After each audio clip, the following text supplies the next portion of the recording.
In the last few minutes, I'd like us to imagine momentarily what economics might look like, inspired not by restless competition for momentary advantage amongst individuals who care for nothing beyond power and social advantage, but by a sense of solidarity and cooperation expressed in the pursuit of a common ideal. I'd like us to take a little inspiration from aerated clay bricks and suggest, imagine for a moment what it might mean to inject a bit more space into our sense of progress. Let's just take this very simple, transformative notion of space, the space in between, as the basis for a different prosperity, a different way of thinking about the conditions for prosperity.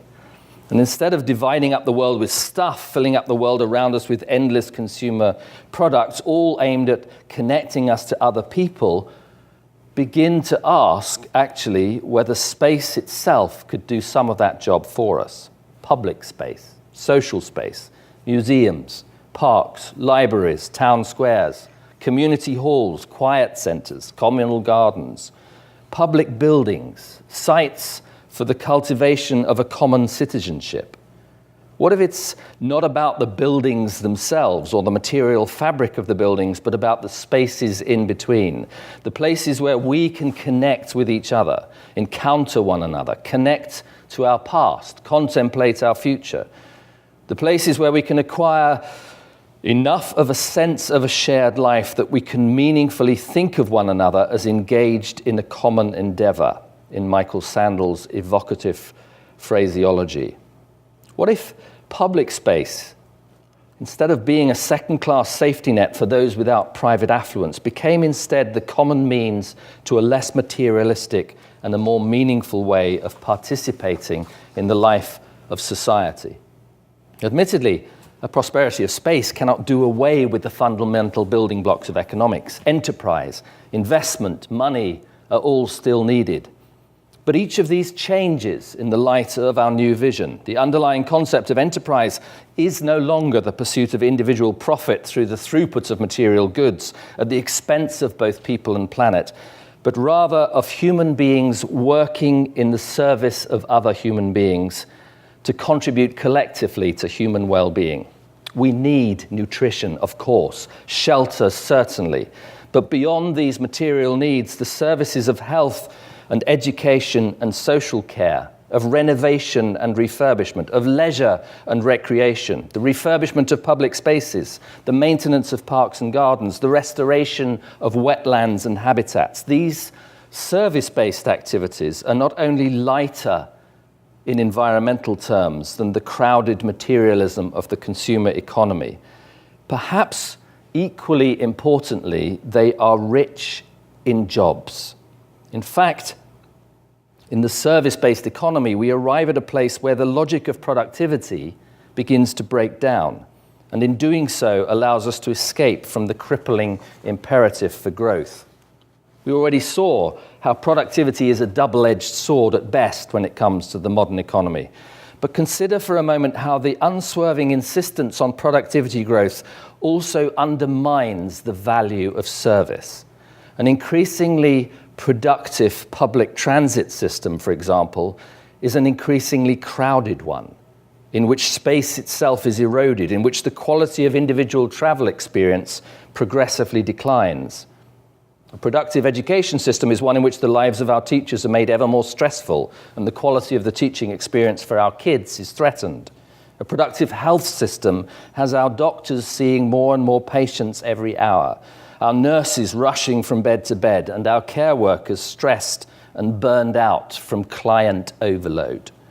A productive housing sector prefers demolition and rebuild because materials are cheap and refurbishment involves too much skilled labor. A productive food system overloads our nutrition with chemical additives and demolishes animal welfare. A productive entertainment system has the New York Philharmonic Orchestra playing Beethoven's Fifth Symphony faster and faster each year.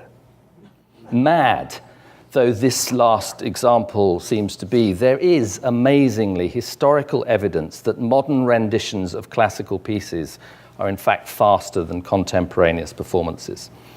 What the care worker, the craftsman, and the artist all bring to their work is dedication, quality, and time.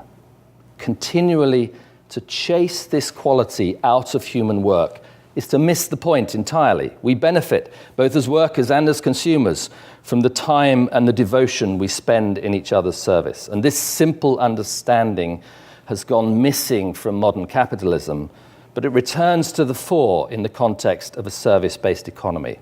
And it frees us from the dilemma of chasing growth, just so that we can keep people in employment.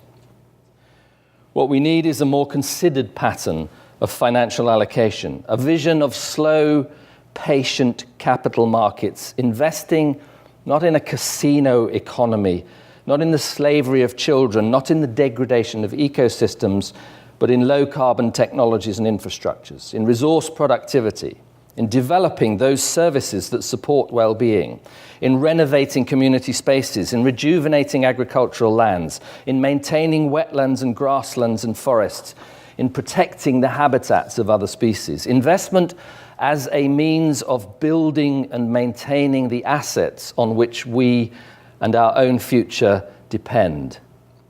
Investment, after all, is nothing more nor less than a relationship, a fundamentally economic relationship between the present and the future.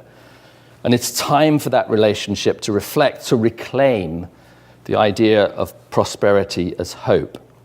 Armed with a little reflection and the space to think creatively about the economy, we can see too that it isn't just the focus of enterprise and the destination for investment that has to change, but the organizational form of the corporation itself. It becomes increasingly clear to see how community interest, cooperative ownership, hybrid forms of profit and non-profit status provide infinitely more space, more flexibility, more resilience at the local level, more direct benefit to the community, greater certainty in the protection of long-term assets than the conventional shareholder model driven by short-term profit targets, continually to destroy the basis of its own survival. Of course, this is all very well. We can all create rose-tinted visions of economic utopia, but I can almost hear the hard-headed pragmatists amongst you demand, how on earth can we pay for this? Where does the money come from? Particularly in the wake of the financial crisis, rather than bringing the light of day to bear on the multiple failures of growth-based economics, the crisis has merely encouraged politicians of virtually every hue to retrench behind a smokescreen of austerity. And the best that prevailing politics has to offer is a combination of fiscal tightening and monetary easing to cut back public spending and withdraw social investment on the one hand, and on the other, to pump money back into the system via the balance sheets of banks and businesses in an effort to ease the supposed liquidity constraints and kickstart investment. Not only is austerity deeply regressive, it is also, for some rather obvious reasons, destined for failure.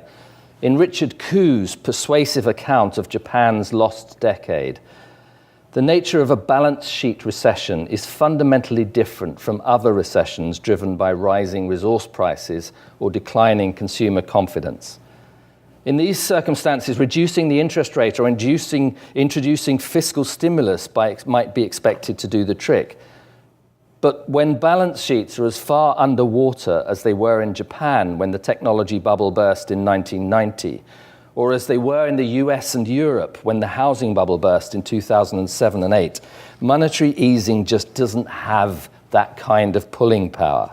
Instead of expanding investment funds and stimulating growth in aggregate demand, even huge amounts of money thrown at banks and businesses are simply used to shore up corporate balance sheets and reward the executives who preside over chaos. The simultaneous tightening of fiscal policy serves only to depress demand still further and withdraw investment from the places it's needed most amongst the poorest in society. There is nothing in austerity that speaks in any meaningful way to either enterprise as service or to long-term investment, let alone provide us with any kind of basis for a lasting prosperity. According to Ku's now well-respected analysis, the solution lies instead in a continued aggressive fiscal stimulus. Governments should spend and continue to spend until and beyond the place at which corporate balance sheets are healthy, investment is stimulated, and the economy resumes its inevitable path towards growth. The obvious difficulty with this prescription is the escalating level of public debt that it implies. In Japan, with interest rates at zero and sovereign debt at over 200% of GDP, the room for government to maneuver is disappearing fast. In Europe and the US, it's pursuing a similar path. And the costs to the public purse of servicing that debt rise, not just as a result of the high debt burdens, but also because of the costs of further debt rise as lenders' confidence in government to repay it declines. And only growth, we are told, can save us from a crisis that has taken a vice-like grip on the politics of the Eurozone, the trade positions of China and the US, and the climate change politics of almost every country under the sun. It's curious, isn't it?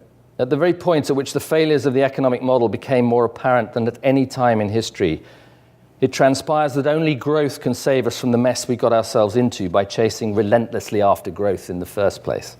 Curious, and just a little too convenient, don't you think? At the very point at which the contours of a different kind of economics were becoming more sharply defined, not just in the minds of ecologically minded economists, but in wider realms of policy and business and academia, just as our ideas about alternatives became clearer than ever before, along comes the biggest bogeyman of all, the mountainous public debts accumulated through ruinous financial policies, from which we can only escape by enduring more of the same from now on into the indefinite future, presumably forever.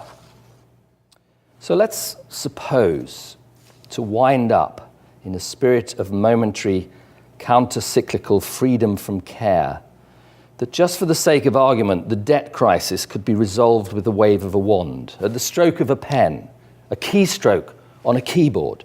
Suppose, for instance, that governments no longer had to sell bonds and build up public debts to be repaid at commercial interest rates. Suppose instead they could spend money directly into the economy to support social investment, to build up human services, to develop new low-carbon technologies, to invest in natural assets, to employ citizens in meaningful tasks, to build vibrant communities. The strange, at first startling reality is that they can. The extraordinary truth is that the key to unlocking a different kind of economy, the means to a prosperity that respects ecological limits and creates social justice, is literally keystrokes away. Even more extraordinary, particularly when you find out who its protagonists are. This understanding has a long and distinguished pedigree. Milton Friedman, in a paper published in 1948, set out the basis for a reform of the monetary and banking system to eliminate both the private creation or destruction of money and discretionary control of the money, growth of money by the central bank authority. The subject of monetary reform has enjoyed a remarkable resurgence in the years since the crisis for some very good reasons. Friedman himself was deeply influenced by Irving Fisher, one of the architects of the so-called Chicago Plan, a plan to remove the power of banks to create money by requiring 100% reserve backing for deposits.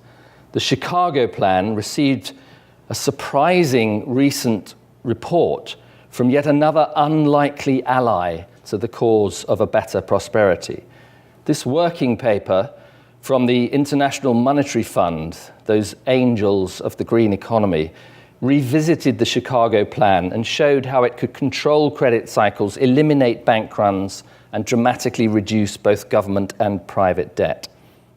In a speech to the Cass Business School last year, the then chair of the UK Financial Authority, Adair Turner, gave a remarkable speech in which he praised the virtues of overt money financing, his name for government spending money directly into the economy.